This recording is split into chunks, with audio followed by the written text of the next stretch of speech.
देसी बीट बाजत है सुवर,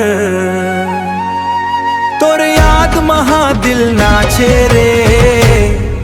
तोर नैना के जादू रे, मोर दिल्ला फांस ले रे छेन रे, तोर साथ में नाचना है, रात भर झूमना है रे हिटरी रे। तोर चाल मटक मटक, दिल मोर धक धक, देखत ही होगे पागल,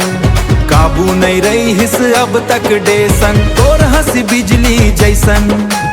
दिल्ला झटका देवत, दिल्ला झटका देवत, तोर संग डांस करत करत, टाइम काबर भाग जावत तेसन।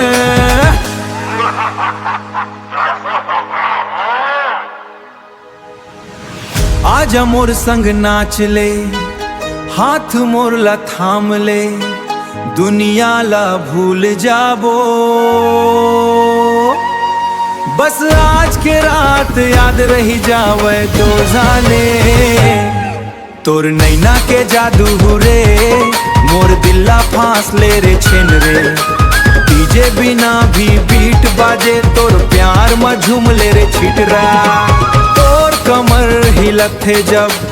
दिल मोर हिल जाते तब, तोर संग ये रात बिताना बस ये सपना रही थे अब ले डावो, चांद भी शर्मा जाते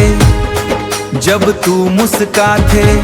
तोर लुक देख के सैया सबके होश उड़ जाते देसे, तोर रंग गुलाबी गुलाबी जैसे फूल के खुशबू, तोर संग डांस करत करत दिल होगे बसते रुआ पर, धीरे धीरे पास आ, दिल के बात बता, फिर बीट ड्रॉप हो ही, ओ हम नाचप सारा रात तुम रौजा, तोर नैना के जादू रे, मोर दिल्ला फांस ले रे छेन रे, तोर साथ में नाचना है, रात भर झूमना है रे हिटरी रे।